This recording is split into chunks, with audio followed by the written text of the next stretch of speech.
Over to you Kapil भाई। Thank you Saurabh. Thank you so much for your services.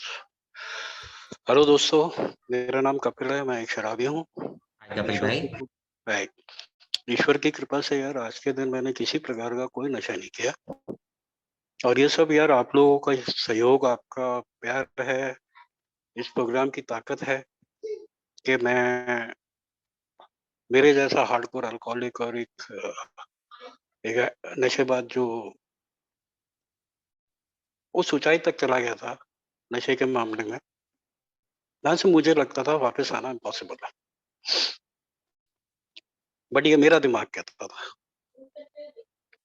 मैं उन भाइयों का यार बहुत बहुत स्वागत करता हूँ और उनको धन्यवाद देता हूँ यार ये मीटिंग ज्वाइन करने के लिए, जो पहली मीटिंग कर रहे हैं या जो अभी नए नए ज्वाइन हुए हैं, और जो भाई जिन्होंने आज अपने 8 दिन कंप्लीट करे हैं। तो वो सफलता ने ना मेरा दिमाग खराब करना शुरू कर दिया। ये मैं अब रियलाइज कर पाया हूँ प्रोग्राम में आने के बाद कि कुछ प्रॉब्लम्स मेरे को शुरू से, डिफेक्ट्स मेरे में शुरू से थे, बचपन से थे। कम समय में, कम उम्र में मेरे को कुछ सफलताएं मिली जीवन में।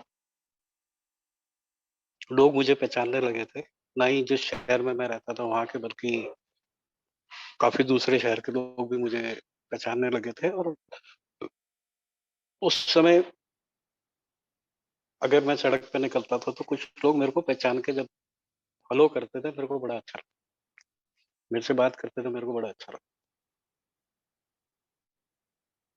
लेकिन I lost my father when I was 14 years of age, और मुझे वो शहर छोड़ के दूसरे शहर में शिफ्ट होना पड़ा। तब तक सब ठीक चल रहा था यार लाइफ में, प्रॉब्लम्स थी, बट एक बच्चे का जो कहते हैं ना अच्छी जो प्रोग्रेस होनी चाहिए लाइफ में, वो बहुत अच्छी चल रही थी। फादर के एक्सपायर होने के बाद में हम गुड़गांव जाके सेटल हो गए और वहाँ रहने लगे, और आगे की पढ़ाई मैंने वहाँ पे शुरू करी। और क्योंकि मेरे सिर पे कोई ऐसा वो नहीं था, बड़ा भाई था वो अपने में मस्त रहता था, मदर हाउस वाइफ थी, उन्होंने ज्यादा कभी किसी चीज पे ज्यादा मेरे पे ध्यान नहीं दिया। उनको लगता था ये अपने आप कर लेगा, और मुझे भी पूरा अपने पे कॉन्फिडेंस था कि जो काम मेरे को लाइफ में आगे बढ़ना वो मैं खुद कर लूँ। तो मेरी अपब्रिंगिंग ही ऐसी थी, मेरे को पूरा फ्रीडम दिया गया था और मेरे को दूसरों पे डिपेंड होना नहीं सिखाया गया था। मेरे को अपना काम खुद करने की आदत डाली गई। तो मेरे को लगता था कि मैं ना सब अपने आप कर लूँ, और ऐसे ही मेरा जीवन आगे बढ़ता गया। और आज मैं पहचान पाता हूँ कि ये भी मेरा एक बहुत बड़ा डिफेक्ट था कि मैं सब कुछ खुद कर। और मैं जब गुड़गांव में था, स्कूल में ही था, तो वहां से ही ना धीरे धीरे दोस्तों के साथ कभी कभार एक बियर लेके, एक बॉटल लेके उसमें 3-4 लोग शेयर करते। और वो जैसे एज यूजुअल होता है कि वो कैपेसिटी मेरी बढ़ती गई। फिर 2 बॉटल लेने लगे, एक में से बाकी के दोस्त पीते थे, एक मैं पीता था। उसमें मुझे हाई मिलती थी, दोस्त मेरे को चढ़ा देते थे, वाह यार क्या कैपेसिटी है तेरी। वो बढ़ती गई। और वो कब एक बॉटल से बियर से विस्की पे आई और हार्ड ड्रिंक्स पे आई मेरे को पता नहीं चला। और फिर क्योंकि मेरे फादर नहीं थे, कम एज में मेरे को काम करना पड़ा, और उसमें भी मैंने काफी कामयाबी पाई। मतलब मैं ऑलमोस्ट 12th में आके मैंने काम शुरू कर दिया था, और जो बिजनेस मैंने शुरू किया था फैमिली बिजनेस ही था, बट मैं काफी अच्छा उसमें भी करने लगा। और उसके साथ साथ मुझे एक फ्रीडम मिल गया, क्योंकि मैं उस फैमिली से आता हूँ। हालांकि मेरे फादर जो थे बड़े सोशल ड्रिंक करते, वो कभी नहीं पी उन्होंने मतलब किसी पार्टी फंक्शन में एक ड्रिंक था तो वो एक ड्रिंक ही चलता था पूरी पार्टी में, शायद ये दूसरा ड्रिंक वो कभी लिया हो उन्होंने। बाकी की फैमिली ऐसी थी कि हमारे हर फंक्शंस में, छोटे-छोटे फंक्शंस में लिक्कर और नॉन-वेज 2 चीज़ें ज़रूर होती थी। अगर ये 2 चीज़ें ना हो, तो कुछ रिश्तेदार तो आते ही। बट फिर भी ये सब होने के बावजूद ऐसा नहीं था कि मेरी फैमिली में अल्कोहलिक बहुत सारे थे अल्कोहलिक। मेरे से पहले भी एक मेरा मामा ही डाइड ऑफ अल्कोहलिज्म। और जो जिसे कहते हैं ना हार्डकोर अल्कोहलिक, वो पहला मैं निकला अपनी फैमिली में। क्योंकि मेरे को ये फ्रीडम मिल गया था कि मैं अब अपना पैसा कमा रहा हूँ। मैं अपनी ज़िंदगी को जैसे चाहे वैसे चलाऊँगा। मैं घरवालों को खर्चा दे रहा हूँ। जितना उनको चाहिए पैसा उनकी ज़रूरतें पूरी कर रहा हूँ। और मैं ये एक अ, अपनी 18-19 साल की एज में मेरे साथ ऐसा हो रहा था। और मैं सोचता था कि मतलब मेरी ये सोच बन गई थी कि जो मैं चाहूँगा मैं वो करूँ, अपने तरीके से अपनी ज़िंदगी जी। और इस दौरान जो मैं कभी-कभार पीता था, सोशली मैं किसी ओकेज़न पे पीता था, वो मैं लगभग हफ़्ते में 1 बार पीने लगा, फिर रोज़ पीने लगा और फिर रोज़ शाम को पीने लगा। और वो शाम वाली दारू ने ही जो मैं पीता था, उसी ने मेरा वो बिज़नेस चौपट कर दिया। और जो मेरे दोस्त थे उस वक़्त, जो मेरा फ्रेंड सर्कल था, वो धीरे-धीरे मेरे से दूर होने लगा। मेरी गर्लफ्रेंड थी, जिसके साथ मैं काफ़ी टाइम से रिलेशन में था। उसने 3 साल कोशिश करी कि मैं किसी तरह से पीऊँ, बट लिमिट में पीऊँ, क्योंकि वो मेरा साथ देती थी, वो भी पीती थी। बट वो लिमिट मेरे को आज तक पता नहीं चली थी कि क्या होती है। और फाइनली एक दिन उसने भी छोड़ दिया। उसके बाद काफ़ी साल मैं ऐसे ही बस बेवड़ों की तरह पीता था, घूमता था इधर-उधर, बस ऐसे ही टाइम पास करने लगा। फाइनली एक दिन किसी ने बोला मेरे को, "यार तू काम-वाम नहीं कर रहा, कुछ काम तो शुरू कर दे, अब तू तेरी एज भी हो गई है।" तो मैंने बड़ा एहसान करके कोई एक नौकरी मेरे को जॉब मिली और मैंने वो जॉइन करी। वो भी 2-4 महीने में मैं छोड़ के घर बैठ गया। और ऐसे फिर मैंने और कुछ जॉब्स जॉइन करी और मैं काम करने लगा। बट मैं कहीं पे भी 6-8 महीने से ज़्यादा जॉब नहीं करा, और सिर्फ़ इसलिए मेरे अपने पीने की। ऐसा नहीं था कि मैं बहुत बदतमीज़ आदमी था या मैं किसी से गलत बोलता था। हाँ, लेकिन पीने के बाद मैं ऐसा हो जाता। जो-जो मैंने कभी सोचा नहीं होगा या मेरी परवरिश में नहीं था, वो सारे काम हुए। और उसके बाद धीरे-धीरे मैं अ, वो नौकरियाँ भी जाती रही और टाइम निकलने लगा। फिर वो टाइम आ गया कि जब पैसे नहीं होते थे, तो मैंने अपने घर में ही चोरियाँ करनी शुरू करी और अपनी ही प्रॉपर्टीज़, अपना घर का सामान सारा, वो सब बेचना शुरू करा। और उसके बाद फिर मैं वो पीने लगा। वो भी सब खत्म हो गया। 16 साल मेरी ज़िंदगी के कहाँ गए, मुझे नहीं। मैं पूरे ब्लैकआउट में रहा। और मुझे नहीं पता कि मेरे घर में, मेरे ख़ानदान में कौन बचा है, कौन मर गया, किसके घर बच्चा हुआ, मुझे नहीं, क्योंकि मैं कहीं जाता ही नहीं था, कोई बुलाता ही नहीं था। कौन-सी रोड बन गई, कौन-सी बिल्डिंग बन गई, मुझे नहीं पता। फाइनली यार एक कन्वेंशन से मुझे मैसेज मिला, बट मैं फिर भी ये में नहीं आया।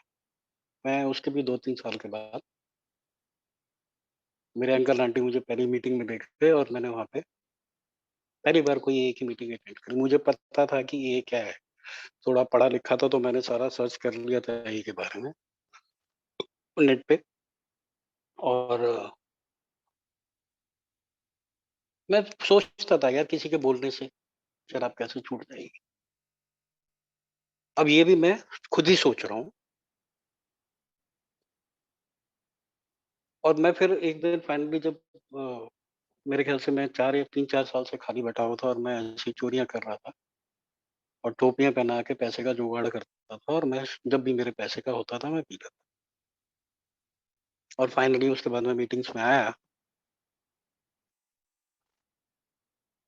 अब जो आज का टॉपिक है कि अपना दिमाग नहीं चलाना, अपने दिमाग का इस्तेमाल करना बंद करना, ये एक्चुअली ये है, जो मेरे को शुरू में बताया गया था कि अपना सयाना दिमाग नहीं चलाना। Don't use your intelligently. और जो मेरे ओल्ड टाइमर्स मुझे बोलते हैं या जो मेरे फेलो मेंबर्स मुझे बोलते थे, उसको मान ले। मैं ये में आया, मैं सुनता ज़रूर था, मेरे को लगता था मुझे समझ में आ रहा है सब कुछ। और मेरी शुरू से एक ही प्रॉब्लम रही है कि मैं तो इनको समझ रहा हूँ, ये लोग मुझे नहीं समझ रहे। मेरे अंदर क्या तूफ़ान चल रहे हैं, ये लोग नहीं समझ पा रहे हैं। नया-नया आया था, आज मैं इन चीज़ों को रियलाइज़ कर पा रहा हूँ, कुछ सालों के बाद। मैं ईगो से भरा हुआ था, मैं सेल्फ पिटी में डूबा हुआ था और जो मुझे कोई कहता था, उसका उल्टा तो मैंने करना ही करना। जबकि इस प्रोग्राम में ये बताया गया कि जो तुम्हारा दिमाग कहता है, उसका उल्टा करो। अपना दिमाग बाहर छोड़ दो और कमरे में आके बैठ जाओ, यहाँ बैठ के सुनो। अब मेरी प्रॉब्लम थी, मैं कमरे में भी बैठता था, मैं फिज़िकली वहाँ प्रेज़ेंट होता था, लेकिन मेरा दिमाग कहीं और घूम रहा था। ऑनेस्टली अगर 10 शेयरिंग होती थी, तो मैं उसमें से किसी भी शेयरिंग पे कॉन्संट्रेट नहीं कर पाता था। हाँ, कभी-कभार कोई एक आधा सेंटेंस या कोई एक आध बात दिमाग में रह जाती, मैं वो भी नहीं कर पा रहा था। बेसिकली शुरू से मैं ऐसा रहा हूँ कि मैं दूसरे की बात नहीं मानता था। यानी अगर मैं बोलूँ कि बचपन में मैंने ना अपने टीचर्स को सुना, उनकी कोई बात नहीं मानी। मैंने अपने पेरेंट्स की कभी कोई बात नहीं मानी। बड़ा हुआ, मेरे कोचेस थे, मैं उनकी बात नहीं मानता, क्योंकि जहाँ 2-3 मैचेस में मैं अच्छा परफ़ॉर्म करता था, मुझे लगता था आ गए, मैं खुद कर लूँगा। इंटेलिजेंट ब्रेन है मेरा, मैं हर चीज़ में अच्छा हूँ। मैं नहीं सुनता था किसी की। ऑफ़िस जॉब्स जॉइन करी, मैंने कभी अपनी बॉस की बात नहीं सुनी। मुझे हमेशा ऐसा लगता था इसे तो कुछ आता ही नहीं। शुरू से मेरी ये प्रॉब्लम रही है कि अगर देश का प्रधानमंत्री मर गया ना किसी एक्सीडेंट में, तो देश कौन चलाएगा? और फिर एक ही नाम दिमाग में आता था, वो मैं था। क्योंकि मेरे सोचने का पैटर्न ऐसा बन चुका था शुरू से। अब मीटिंग्स में आया और आना शुरू करा, जैसे मेरे को बोला जाता था ना कि आपने 15 मिनट पहले आ जाना, ये कर लेना, वो कर लेना, किसी मेंबर के टच में रहना, किसी से बात करना या लिटरेचर पढ़ लो, ये कर लो। पौने 2 साल तक मैं दिखावा करता रहा। ऑनेस्टली स्पीकिंग मेरे पास बुक होती थी, मैं पढ़ता था उसे। लेकिन मैं ना उसको एक नॉवल या कॉमिक की तरह पढ़ता था। मैंने कभी उसमें अगर मुझे कुछ आइडेंटिफ़ाई भी हो रहा होता, तो मेरे दिमाग में थोड़ी देर के लिए आता था, हाँ, ये तो मेरे साथ भी हो रहा है, बट मैं उससे ज़्यादा कभी उस पे ध्यान भी नहीं दिया, ना मेरा ध्यान गया है। मीटिंग आता था टाइम पास करने, क्योंकि मेरे पास कोई और जगह नहीं थी, दोस्त यार सब छोड़ चुके थे, कोई मेरे से बात नहीं करता था। यहाँ तक कि मेरे कुछ दोस्त तो ये मान चुके थे कि मैं मर गया हूँ शराब पी-पी के, मैं किसी से मिलता ही नहीं था। कमरों में आता रहा और इन इन एंड आउट होता रहा, पीता था, छोड़ता था, पीता था, छोड़ता था। पीता क्या था यार, जब पैसे जेब में आ जाते तो मैं पी जाता, और जब पैसे जेब में नहीं होते थे, तो मैं फिर कमरे में आके बैठ जाता। और फिर मैं सबको मुँह ताकता था कि किसको टोपी पहनाऊँ आज, किससे पैसे ऐंठूँ, घर जाने के लिए 10-20 रुपए कौन देगा? क्योंकि मेरे पास तो कोई कन्वीनियंस नहीं था, मैं तो सड़क पे आ चुका था। तो फिर मेरा वहाँ दिमाग चलने लगा। मतलब मेरे दिमाग में जब-जब मुझे लगा कि मैंने अपनी चलाने की कोशिश करी है, मेरे साथ कुछ अच्छा नहीं हुआ है। हाँ, ये है कि मैं शुरू में कई चीज़ों में कामयाब ज़रूर हुआ, उससे मुझे ये समझ में आ गया था कि मैं बेवकूफ़ आदमी नहीं हूँ। औरों को भी लगता था कि मैं थोड़ा इंटेलिजेंट आदमी हूँ, ऐसा मुझे बताया गया था। पर यार मैं करता वही था, जो मेरे मन में आता। मैं किसी की नहीं सुनता था। आज समझ में आता है कि उससे हुआ क्या? उससे हुआ ये कि अपने टीचर्स की बात नहीं सुनी। मैं पढ़ाई में उतना अच्छा नहीं कर पाया जो मैं कर सकता था। उसके बाद करियर बनाने का मेरा एक ऑप्शन था स्पोर्ट्स में। मैंने अपने कोचेस की बात को नहीं सुना। मैं हमेशा अपने कोचेस के खिलाफ गया। उनके अगेंस्ट बोलता था, उनको बोलता था इसको ठीक से नहीं आता सिखाना। क्योंकि मेरे से ना चमचागिरी नहीं होती। अब जिसको चमचागिरी कहते हैं उसको यहाँ नम्रता बोलते हैं, प्यार से बात करना बोलते हैं, हम्बलनेस बोलते हैं। मेरे को वो नहीं आता था। यहाँ पे आके सुना कि झुके हुए पेड़ों को ही फल लगता है। जीवन में कभी-कभार झुकना भी ज़रूरी है। नहीं बॉस, मैं तो पिक्चरें देख के चौड़ा होता था कि भैया हमारा सिर नहीं कट जाएगा, झुकेगा। ऐसे ही यार नुकसान धीरे-धीरे जीवन में हर उस हर जीवन के हर क्षेत्र में होने लगे, मेरे हर जगह होने लगे। उसके बाद वो करियर भी मेरा खत्म हो गया स्पोर्ट्स का। फिर मैंने जो अपना बिज़नेस शुरू की, वो भी बहुत अच्छा चला यार। बड़े छोटे से शुरू किया था मैंने स्क्रैच से और काफ़ी अच्छी मेरी इनकम हो गई थी। लेकिन वहाँ भी यही हुआ, कान का कच्चा था। उन लोगों के पास जाके बैठता था,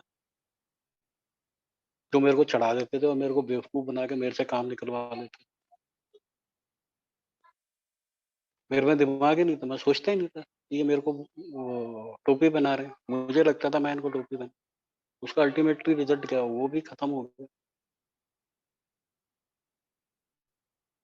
सुनने की आदत नहीं थी, समझने की आदत नहीं थी। पहली बार इन कमरों में जब ये बात सुनी ना, मैं अपना दिमाग बाहर छोड़, मैं तो इस पे ही उलझ पड़ा था ऑल टाइमर्स। भैया मैं दिमाग बाहर रख दूँगा तो मैं करूँगा क्या? तुम तो मुझे ब्रेन डेड बनाने की कोशिश कर रहे हो। तुम मुझे सोबर करने की कोशिश थोड़ी मेरी शराब थोड़ी छुड़ा रहे हो तुम। वहाँ भी आर्गुमेंट्स मेरे। मेरी ईगो ने जो मेरे दिमाग पे पड़ने डाले, उनको सालों लग गए हैं मुझे निकालने में, हटाने में। वो आज भी कहीं न कहीं वो वैसे ही काम उन पे चल रहा है। ईगो आती थी तो फिर अपने ऊपर मेरे को एक अजीब-सा नशा छा जाता था दिमाग में। और मेरी सबसे बड़ी गलतफ़हमी ये रही है कि इस शराब को भी मैं खुद ही छोड़ सकता हूँ और मैंने कोशिश भी की। लेकिन आज मुझे पता लगा मैंने कोशिश तब करी जब जेब में पीने के लिए पैसे नहीं होते। जब मेरी जेब में पैसा है या मेरे पास ऐसा मौका रहा है कि मैं पी सकता हूँ, मैंने पी है। मुझे लगा था कि मैं अपने आप ये सब कर लूँगा, इस प्रोग्राम को भी कर लूँगा क्योंकि किताबों को मैंने 2-4 बार पढ़ लिया था बिग बुक को। Comes of age, as well seized, living sober. मुझे लगा आ गया प्रोग्राम बॉस, पढ़ ली किताबें, अब सब आ गया। अब मैं इसे अपने आप करूँ। जब मैंने ऐसा सोचा मैं अपने आप कर लूँगा और जब मेरे को यहाँ पे ओल्ड टाइमर्स ने बोला जो करने के लिए, उसके अगेंस्ट जाके, उसके विपरीत दिशा में जाके जब मैंने कोई भी काम किया, उसमें मेरा ही नुकसान हुआ है और बद से बदतर हालात होते गए हैं। एक बार एक ओल्ड टाइमर मेरे को बोल रहा था कि वो बता रहा था मेरे को शुरू-शुरू में कि यहाँ पे वो लोग आते हैं जिनके रॉक बॉटम सेट होते हैं और जब तक उनके रॉक बॉटम सेट नहीं होते, उनको बात समझ में नहीं आती क्योंकि ए के शुरुआती दिनों में एए का सदस्य बनने के लिए ये भी देखा जाता था कि किसके कितने रॉक बॉटम हिट हुए, जो बाद में चेंज कर दिए गए। तो मेरे से ये बोला जाता था कि रॉक बॉटम कितने जब तक हिट नहीं होंगे, तब तक तो मैं उसको बोलता था यार मेरा बिज़नेस खत्म हो। मेरे दोस्त यार मेरे से चले गए। मैं फिज़िकली इतना वीक हो गया हूँ, हैं, कि मेरा वेट 37 केजीज़ रह गया है। मैं फाइनेंशियली मैं बिल्कुल टूट चुका हूँ, मैं खत्म हो चुका हूँ। मेंटली मैं पागल जैसा हो गया हूँ। अब इसके आगे क्या रॉक बॉटम हो सकता है यार? तो मेरे तो सारे रॉक बॉटम हिट हो गए। तो वो बंदा ना बड़े प्यार से स्माइल करके मेरी तरफ देख रहा था और थोड़ा पॉज़ देने के बाद वो बोला कि आते रहो, कीप कमिंग बैक। और मैं अंदर ही अंदर उस आदमी को गालियाँ दे रहा था। उसके लिए उल्टा भला-बुरा सोच रहा था। मैंने कहा जो मेरे साथ बुरा नहीं हुआ ना ये करवा के माने। और मैं कहीं न कहीं दिल में दिमाग में उसके प्रति रिज़ाइनमेंट पाल के बैठ गया। और उस रिज़ाइनमेंट का रिज़ल्ट ये हुआ मेरे साथ कि जब भी मैं उस मेंबर को देखता था मैं उससे दूर भागता था। मुझे गुस्सा आता था, मैं उससे बात नहीं करता था। And he was a good old time. और उसका रिज़ल्ट ये हुआ कि एक अच्छे ओल्ड टाइमर से जो टिप्स या अ, जो प्रोग्राम के बारे में मुझे नॉलेज मिलनी चाहिए थी, वो मुझे नहीं मिल पाई। एक ओल्ड टाइमर ने अ, मुझे बोला कि जो न्यू कमर्स आते हैं ना, उनके साथ ज़्यादा नहीं रहना। मेरी बिल्कुल अर्ली डेज़ की बात बता रहा हूँ। एक मेरे साथ मेंबर ने जॉइन किया, वो भी आया था नया, वो काफ़ी यंग था मेरे से कंपैरेटिवली। वो किसी रिहैब से आया था, मैं आज तक किसी रिहैब में नहीं गया। तो मैंने उसको बोला, "यार अपना नंबर तो दे।" कहता, "नहीं, मेरे को मना किया है।" मैंने कहा, "किसने मना किया?" कहता, "बस मना किया गया, मेरे स्पॉन्सर ने मुझे मना किया है। मैं जिसकी सोब्रिटी अभी 3-4 महीने से कम है, मैं उसके साथ नंबर शेयर नहीं करूँगा। हम मीटिंग में जो बात करते हैं, वो करेंगे, बट हम वैसे कोई बात नहीं करेंगे और मीटिंग के अलावा कहीं आना-जाना भी होगा, तो भी साथ नहीं जाएँगे।" मेरे को बड़ा बुरा लगा और मैं उसको 2-3 बार ये बोला, मैंने कहा, "एक बार वो बंदे का नाम बता दे जिसने तेरे को ये बोला, छोड़ूँगा नहीं।" और उसके कुछ ही दिनों बाद 2 न्यू कमर्स जिसमें से एक कुछ महीने सोबर था और उसके एक फ्रेंड ने और एक को जॉइन किया और वो दोनों साथ आते थे, साथ जाते थे। पता लगा एक रिलैप्स हुआ, उसके साथ वो जो दूसरा सोबर था वो भी रिलैप्स हो गया। तब जाके बात समझ में आई कि क्यों मुझे बोला गया था उस वक़्त। मुझे क्या है कि मेरे को जब कोई मेरा जो वेल विशर होता है ना, जो मेरा सच्चा दोस्त होता है, वो जब मेरे को कोई बात करता है ना, मुझे बड़ी कड़वी लगती थी वो। वो बात जो मेरे मतलब की होती, मेरे अच्छे के लिए होती। या मेरा कोई ओल्ड टाइमर जब मेरे लिए मेरे अच्छे के लिए कोई बात करता था, मुझे वो अच्छा ही नहीं लगता था आगे। मुझे उनकी बातें कड़वी लगती और मैं बेफ़ालतू की रिज़ाइनमेंट पाल के बैठ जाता, नहीं ये बंदा बेकार है, इससे बात नहीं करनी यार।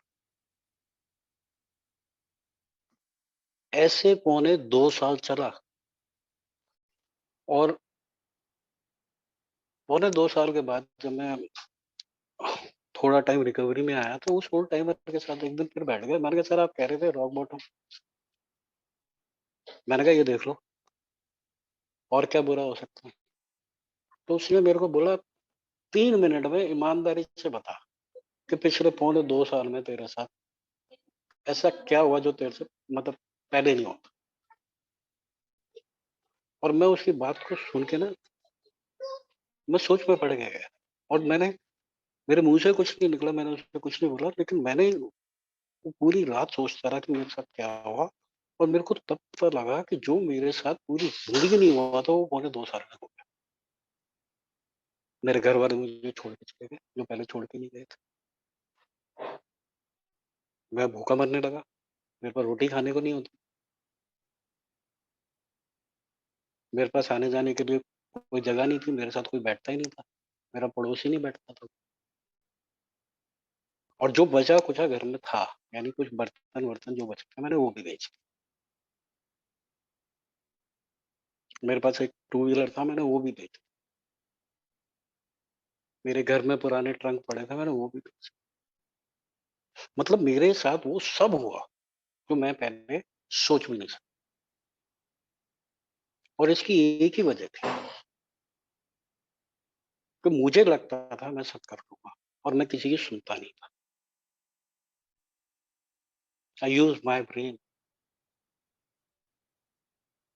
और किसी और की बात नहीं सुनता। आज ये बात समझ में आती है यार, जो रईस से रईस आदमी दुनिया का है, बिज़नेसमैन है, वो लोगों को हायर बड़ी-बड़ी सैलरीज़ देके हायर करता है। वो उनको हायर नहीं करता, उनके ब्रेन्स हायर करता है। वो उनकी एडवाइस पे चलता है और उस एडवाइस पे काम करता है और उसको कामयाबी आगे मिलती है। यहाँ मुझे सब कुछ फ्री में मिल रहा है, मैं सुनता ही नहीं किसी की। अभी आज ही का इंसिडेंट है,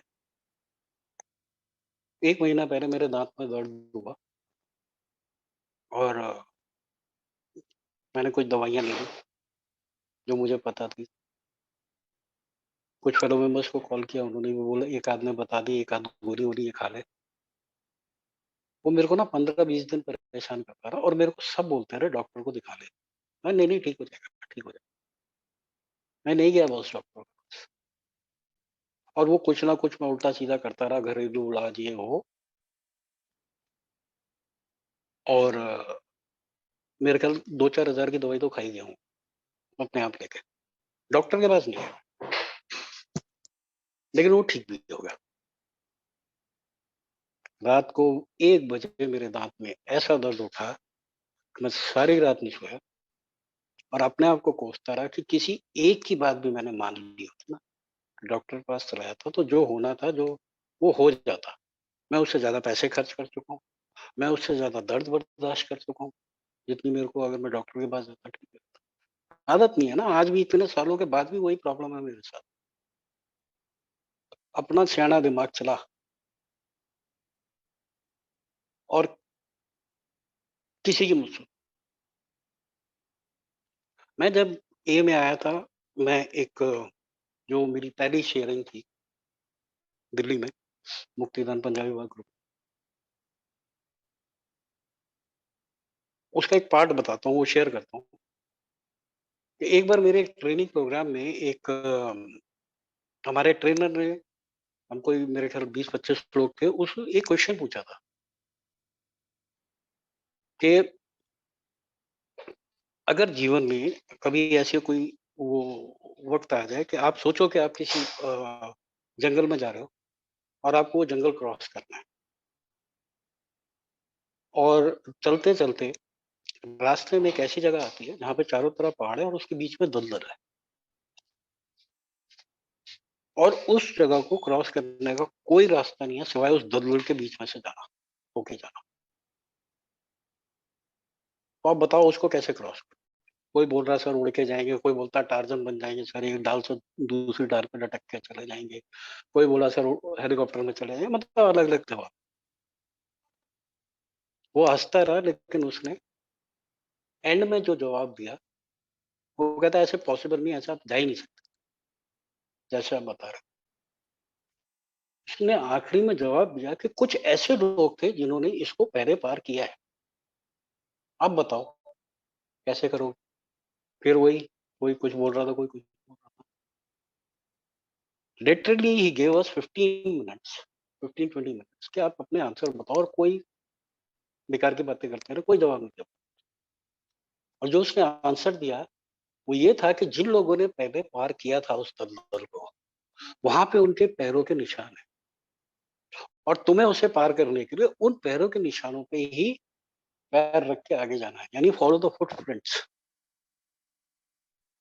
ये बात उस दिन समझ में नहीं आई थी, ये बात अब समझ में आई है जब मैं ये में आया हूँ कि फॉलो योर ओल्ड टाइम, जिन्होंने उस दलदल को पार किया, उनके नक्शे कदम पे चलो। वो बार-बार कहते हैं stick to winners, stick to winners, listen to them. उनकी बात सुनो, वो क्या कह रहे हैं, आपको क्या बता रहे हैं, वो अपने एक्सपीरियंस से बता रहे हैं। और उनका एक्सपीरियंस कि शराब को कैसे छोड़ा, उनके साथ क्या बीता, उन्होंने कैसे इससे स्ट्रगल किया और कैसे वो आगे निकले, उसको फॉलो करो। There is no shortcut in, नहीं, कोई शॉर्टकट नहीं है। The only shortcut in A is follow the footprints. It's a, क्योंकि मैंने पौने 2 साल ये किया है यार। मैं किसी की नहीं सुनता था और हुआ क्या कि मेरी शराब दूर होने में पौने 2 साल तो वो लग गए। एक तो मैं पहले ही मुझे लगता है मैं काफ़ी लेट आया था ये में, क्योंकि मेरी ना उम्र बढ़ रही थी। मेरा शरीर बढ़ रहा था, मेरी उम्र बढ़ रही थी। मेरा दिमाग वहीं का वहीं था, जो 18-20 साल की उम्र में मैंने शराब पी थी। मेरा दिमाग वहीं अटका हुआ था। मेरी मेंटल ग्रोथ नहीं हो पा रही थी। ऐसे ही अगर मैं किसी की नहीं सुनता, मैं सोबर तो हो जाऊँगा, मैं शराब से दूर भी हो जाऊँगा, इस प्रोग्राम में आऊँगा तो मीटिंग्स करता रहूँगा, मैं शेयरिंग भी अच्छी-अच्छी कर लूँगा, मैं किताबें भी पढ़ लूँगा। बट बुरा कैसे करना है, ये अगर मैं अपने आप करूँगा और मैं किसी के बताए हुए तरीके से किसी ओल्ड टाइमर के, मेरे स्पॉन्सर के या किसी ओल्ड टाइमर के, किसी फेलो मेंबर के बताए हुए तरीके से जिसने इसको किया है, उस तरीके से करूँगा तो मैं बहुत जल्दी आगे निकल जाऊँगा और ये देखा गया है इस प्रोग्राम में। मेरे को आदत नहीं है ना सुनने की, किसी की बात मानने की। आज भी तकलीफ होती है कि मेरे को कोई कैसे मेरे को कमांड कर सकता है भाई, मेरे को कोई कैसे बोल सकता है। मेरी शादी हुई जब मैं इस प्रोग्राम में आया और मैं 3 साल सोबर था। 42 मेरी एज थी जब मेरी शादी हुई और मैंने ना बहुत हाथ-पाँव मारे शादी। ना मेरे पास अपना घर था, ना मेरे पास कोई ढंग की नौकरी थी। शायद मैं उस टाइम मेरी सैलरी 25,000 रुपए थी और ऐसा कुछ था नहीं कि मैं किसी को जाके कहूँ कि जी आप अपनी बेटी की मुझे दो। तो मैंने क्या करा, वो शादी.com पे और इसमें 2-3 प्लान ले लिया और उसमें सर्च करना शुरू करा। रोज़ 2-2 3-3 घंटा ऑफ़िस में उसी में लगा था। जिस दिन वो प्लान खत्म होने वाला था, उस दिन एक कॉल आता और मेरे को मिलने के लिए बुलाया जाता। अच्छा, उससे पहले मैं कोई 40-50 लड़कियों से बात कर चुका और मैं सबको एंड में ये शेयर कर देता कि देखो मैं I am an alcoholic but मैं 3 साल से सोबर हूँ। जब भी मेरे से सवाल पूछा गया कि आप शराब पीते हो? तो मैं बता देता, तो लड़कियाँ भाग जाती। एक तो मेरे पास वैसे कुछ नहीं था, तो वैसे क्या। तो मैं गया उनसे मिलने, लेकिन जाने से पहले मैंने एक और टाइमर से बात करी और मैं क्योंकि मैं ये सब झटके खा चुका था, सबने मुझे रिजेक्ट कर दिया था, तो मैंने एक और टाइमर से बात करी, मैं क्या करूँ? मैं ऐसे मिलने जा रहा हूँ, मैं क्या करूँ? मैंने कहा आप मेरे साथ चलो। वो तैयार हो गया और हम लोग गुड़गाँव गए उसके ऑफ़िस में, उनके कैफेटेरिया में जाके बैठे, बात-वात करी, फिर उस वो कॉन्फ्रेंस हॉल में लेके वहाँ थोड़ी देर बात करी और बात करके हम लोग दोनों लोग बाहर आ गए। और बाहर आते ही मैं गेट पे नहीं पहुँचा था, मैंने अपने उसको फेलो मेंबर को बोला, मैं कहा ये बेकार है, मुझे पसंद नहीं है। मेरे को ऐसी लड़की नहीं चाहिए क्योंकि मेरी मेंटालिटी अभी भी वही थी ना, मैं अभी भी अपने आप को धन्ना सेठ समझ समझ के बैठा हुआ था। मैं ये नहीं देख रहा था मेरी एज कितनी हो गई, मैं ये नहीं देख रहा था मेरा स्टेटस क्या है आज की डेट में, मैं एक्सेप्ट ही नहीं कर पा रहा था। तो मैंने उसको उसने जब बाहर आया तो उसके 2.5 घंटे, जून का महीना था, हम लोग उसकी कार में बैठे रहे, एसी चलता रहा, चाय पीते रहे। वो मुझे बताता रहा, समझाता रहा, भाई कर ले, कोई कमी नहीं है उसमें। जो तू कमियाँ निकाल रहा है, तो अपनी भी कमियाँ तो देख। मतलब उसने 2.5 घंटे लगा दिया मेरे को बोलने में और फाइनली मरे दिल से मैंने उसको हाँ करी, मैंने ठीक है मैं बात करता हूँ और मैंने आगे बात करी और आज वो लड़की मेरी वाइफ है, उससे मेरी शादी। अभी पीछे मैंने अपनी इन्वेंटरी लिखी और उसमें क्लियर लिखा कि आज मैंने उसकी बात ना मानी, तो मैं भी बैठा होता बॉस ऐसे ही। जब भी मैंने खुद कोशिश करी मेरे से नहीं हुआ और जब भी मैंने किसी और की सहायता की मेरे से हो गया। इसका मतलब ये नहीं है कि मैं बेवकूफ़ हूँ या मैं पागल हूँ। मैं दूसरों के लिए फैसले ले सकता हूँ, मैं अपने लिए फैसले नहीं ले सकता, ये मेरी बीमारी का एक पार्ट है यार। मुझे बहुत बार लाइफ के मेजर डिसीजंस लेने से पहले चाहे वो शराब से रिलेटेड थे, मेरी फैमिली से रिलेटेड थे, मेरे को किसी ओल्ड टाइमर से बात करनी पड़ी। And out of the program जाके कई बार उन लोगों ने मेरे से बात करी और मेरे को अपने एक्सपीरियंस के हिसाब से, अपनी समझ से मेरे को एडवाइस करा कि क्या कर। शुरू में होता था यार, बड़े बुजुर्ग होते थे, लोग उनसे एडवाइस लेते थे घर, काफी चीजों की। हैं? कोर्ट जाने की जरूरत नहीं पड़ते थे, प्रॉपर्टी के मामले घर में ही सॉल्व हो जाते थे। ब्याह शादी के लिए आपको ज्यादा वो भाग दौड़ नहीं करनी पड़ती थी, वही लोग सब कर लेते।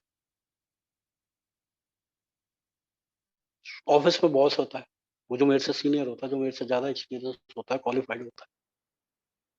जब जब मैंने उसको फॉलो किया, मैंने बहुत अच्छे से अपने काम किया और मेरे को उसमें कामयाबी भी मिली। अर्ली रिकवरी में जब जब मेरे को ये लगने लगा, वो ना एक पिंक क्लाउड जरूर आता है हर एक के लाइफ में, 2 4 5 साल, और उसमें फिर से वो दिमाग खराब होना शुरू हो जाता है, यानी प्रोग्राम से धीरे धीरे हटना भी शुरू हो जाता है, और कुछ चीजों को लेके उसका कंट्रोल शुरू हो जाता है, एक तरह से फैमिली पे, फेलो मेंबर्स पे, स्पॉन्सेस पे, वो दिमाग खराब कर देता है। अब वहां पे जमीन पे पैर टिकाने के लिए फिर मुझे अपने स्पॉन्सर से या किसी ओल्ड टाइमर से बात करनी पड़ती है। अगर मैं उन लोगों के टच में नहीं रहूंगा और उनके दिए हुए एडवाइस को फॉलो नहीं करूंगा, नुकसान मेरा ही होगा, किसी और का नुकसान नहीं होगा, जितना मेरा हो। I listen to my wife. मैं ऐसा नहीं था, मैं कुछ भी करता हूँ, आई टेक हर एडवाइस, और ज्यादातर वही करता हूँ जो मुझे बताया। Of course I do the comparison and everything, but मैं करता वही। और फिर अब प्रॉब्लम ये है, कभी मेरी ईगो मेरे सिर पे आती है, कभी मेरी सेल्फिटी मेरे आगे घूमती है। जब मेरे से कोई सुनता नहीं है, मेरी ये भी एक प्रॉब्लम है ना, कि मेरी जब नहीं चलती तो मेरी प्रॉब्लम शुरू हो जाती है। जब कोई मेरी नहीं मानता तो मेरी प्रॉब्लम शुरू हो जाती है। तो बंदा गया सेल्फ पिटी में, बेचारेपन में। यार क्या प्रोग्राम में आ गया यार, खस्सी बना दिया, कोई सुनता ही नहीं है मेरी बात। सब कहते हैं भैया सरेंडर करो, सुन लो, मान लो। मैं इसलिए थोड़ी सोबर हुआ था कि मैं हर एक की बात मान लूं। ये आज भी मेरे दिमाग में आता है, बट मुझे पता है कि अगर मैं ऐसा नहीं करूंगा तो मैं, क्योंकि पूरी जिंदगी ये नुकसान जो देख कर आया हूँ, जो जीवन बर्बाद करके आया हूँ। किसने कह दिया शराब छोड़ने के बाद, अगर शराब से दूर होने के बाद सब ठीक हो जाए? सब ठीक होता है धीरे धीरे, हर चीज अपना समय लेती है। लेकिन वो मेरे केस में ये होता है कि जब तक मैं फॉलो करता रहता हूँ, प्रोग्राम को फॉलो करता रहता हूँ, इसको करता रहता हूँ और सुनता रहता हूँ, वो चीजें ठीक रहती हैं।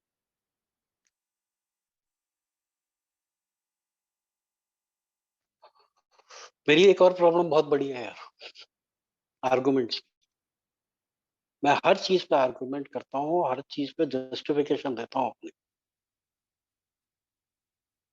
और हर उस ओल्ड टाइमर से जो मेरे को मेरे भले करे, क्योंकि मैंने देखा है यार, 2 3 किस्म के लोग हैं। मेरा दुश्मन, मेरा पड़ोसी जब मेरी उससे लड़ाई होती है, मेरे फेलो मेंबर्स, मेरे अच्छे दोस्त जो मेरे वेल विशर हैं, वो मुझे सच बताते हैं मेरे बारे में, चाहे वो कड़वा हो। और मैं उस सच को फिर बेफालतू की डिबेट, उस पर आर्ग्यू करना और अपनी बेफालतू की जस्टिफिकेशन देना, एंड ऑफ द डे होता वही है। अगर मैं वो करता हूँ जो मैं बोल रहा हूँ तो फिर नुकसान होता है। हाँ, डिस्कशन जब मैं करता हूँ किसी से, उस पे विचार करता हूँ और मैं दूसरे की राय सुनता हूँ और अपनी भी बोलता हूँ, तो सही और गलत का ना अब मतलब धीरे धीरे समझ में आ जाता है। तो मैं वैसे ही करता हूँ यार। And trust me on this,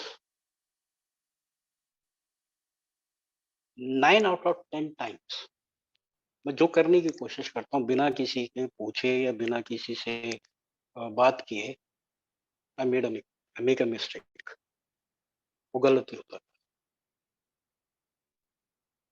अब मेरे को किसी ने कह दिया भैया डोंट यूज योर ब्रेन, यहाँ पे फ्री में एडवाइस मिल रही है, और बल्कि सजेशन मिल रही है, एडवाइस नहीं बोल रहा हूँ, सजेशन मिल रही है जो तुम्हारे फेवर के, तुम्हारे मतलब के लिए, तुम्हारे अच्छे के लिए।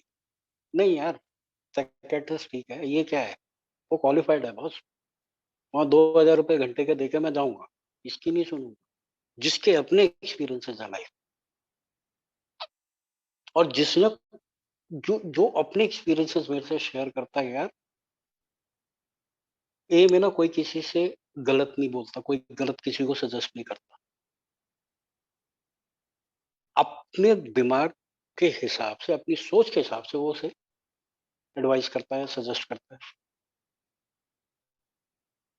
और मुझे ऐसा लगता था नहीं यार, ये जो बड़ी गाड़ी में आया ना, ये बंदा इंटेलिजेंट होगा, या ये जो डॉक्टर है ना, या जो प्रोफेसर है ना, ये बंदा इंटेलिजेंट होगा। एक बंदा है पंजाबी बाग ग्रुप, बिल्कुल अनपढ़, उसे ए बी सी कुछ नहीं पता, कुछ लिख नहीं सकता, कुछ पढ़ नहीं सकता वो। आज मेरे ख्याल 10 साल के करीब से ओवर होना चाहिए वो। उस बंदे ने स्टेप्स करे यार, उसके स्पॉन्सर ने बोल बोल के उसे करो। जब वो आया था और आज के दिन में उसमें इतना फर्क है ना, मुझे उसको सुनने में इतना मजा आता है, एक टाइम पे मैं इरिटेट होता, क्योंकि वो दिल से बात करता है, वो अपनी सच्चाई आगे रखता है कि मैंने कैसे की, वो एक्सपीरियंस वो जो शेयर करता ना, मजा आया था उसको। तो मेरे वो वहम भी दूर हो गए कि इस प्रोग्राम करने के लिए आपको इंटेलिजेंट होना जरूरी है, नहीं। इस प्रोग्राम को करने के लिए आपको शराबी होना जरूरी है, आपकी इच्छा होनी जरूरी है, बस ये दो चीजें बहुत। और इस इच्छा के लिए आपको किसी की सुनना जरूरी है। जैसे मैंने पहले बोला कि ए में कोई शॉर्टकट नहीं है, एक ही शॉर्टकट है। जब जब मैं किसी को सुनता हूँ, उसको फॉलो करता हूँ, क्योंकि पूरा का पूरा प्रोग्राम अप्लाई करने का है, खुद करने का है, और फिर पास इट ऑन का। जो मुझे मिला मैं आगे देता हूँ, जो मेरे अनुभव, मेरे एक्सपीरियंस है, वही शेयर करता हूँ मैं। मेरे को एक ओल्ड टाइमर था शुरू शुरू में, जब भी बात करता था वो कहता था पेज नंबर ये पे ये लिखा है ऐसे, पेज नंबर बता बता के वो मेरे को सेंटेंस बताया करता। मुझे कुछ समझ नहीं आता था ये क्या कह रहा है। फिर मैं घर जाके ना वो पेज नंबर ढूंढता था और फिर उसको पढ़ता था, मुझे कुछ समझ में नहीं आता था। लेकिन जब मैं किसी ऐसे बंदे के पास बैठा जिसने अपना एक्सपीरियंस शेयर किया, रियल लाइफ एक्सपीरियंस शेयर किया, वो मुझे समझ में आता। मेरी मेमोरी बहुत वीक हो गई थी शराब पी पी के, अभी भी वीक है, मेरे को याददाश्त मेरी बहुत अच्छी नहीं है। मैंने एक और टाइमर से पूछ लिया, सर ये मेमोरी लॉस हो रहा है, क्या होगा इसका, कैसे करूं? तो पहले तो उसने मुझे आधे घंटे का पूरा लेक्चर दिया ब्रेन के बारे में, कि ब्रेन का ये पार्ट में ये होता है, ये पार्ट में ये होता है, ये पार्ट ये फंक्शन करता है, ये पार्ट ये फंक्शन करता है, ब्रेन सेल्स डेड हो जाते हैं, ये होता है वो होता है। वो आधा घंटा क्या बोला मुझे समझ। मैंने कहा सर मैं इसका क्या करूं, मुझे ये बताओ ना, अभी मैं कैसे रिकवर हुआ? तो उसने मुझे यही बताया कि ये जो रिकवरी होती है ना, टेक्स टाइम, शायद साल 2 साल 3 साल लग जाएंगे इसमें। मैंने कहा अभी क्या करूं? तो पास में एक न्यू कमर खड़ा था और वो बोला कि सर ऐसा है, मैं भाई मैं क्या करता हूँ, मैंने एक डायरी और पेन जेब में रखा हुआ है, जिसे मैं 24 घंटे जेब में रखता हूँ, और मुझे लगता है जो बात जरूरी है मैं उसमें नोट कर लेता हूँ। एक छोटा सा एक advice, and this advice actually change my life. क्योंकि मुझे वर्क प्लेस पे बहुत दिक्कत होती, मेरा बॉस मुझे कुछ बोलता था, मैं भूल जाता था, तो मैं लिखना शुरू हो गया।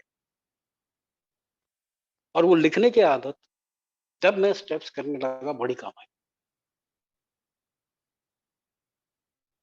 अगर मैं यहाँ भी ये सोचता कि मैं नहीं नहीं मैं तो याद कर लूंगा, छोड़ना, जो होगा देखा जाएगा, जो मेरा पेट डेवलप था, जो होगा देखा जाएगा यार, अगर मैं नहीं उनकी सुनता, तो मैं उस लेवल तक नहीं आता यार जहां तक मैं आया हूँ अपनी लाइफ में आगे। ये रिकवरी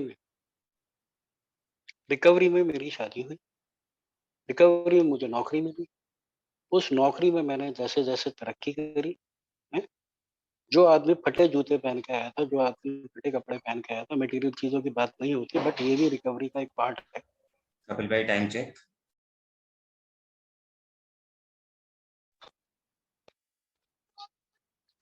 सॉरी, कॉल आ गया था बीच में। तो ये भी रिकवरी का एक पार्ट है, बट लाइफ हैज़ चेंज्ड। मेरी फैमिली है यार, मेरे पास अपना घर है, मेरा परिवार, मेरे दोस्त मेरे साथ हैं, जो मेरे को मरा हुआ समझे बैठे थे, आज मेरे से टच में हैं। उनकी ज़िंदगी बदल के रख दी यार इस प्रोग्राम ने। सिर्फ एक 2 काम अच्छे करे। एक तो मैंने मीटिंग्स को नहीं छोड़ा कभी, और जब मैंने दूसरा काम अच्छा किया, मैंने लोगों की बात माननी शुरू कर दी। और उसका रिजल्ट है आज इस प्रोग्राम में अभी तक टिका हूँ, बना हुआ हूँ। आप लोगों ने मुझे बड़े आराम से सुना और मुझे यहाँ इनवाइट, बहुत-बहुत धन्यवाद करता हूँ मुझे बुलाने के लिए, इनवाइट करने के लिए और मुझे सुनने के लिए, एंड गिविंग मी अपॉर्च्युनिटी कि मैं आप लोगों के बीच में आया और अपने एक्सपीरियंसेस शेयर कर सका। Thank you Saurabh, thank you so much.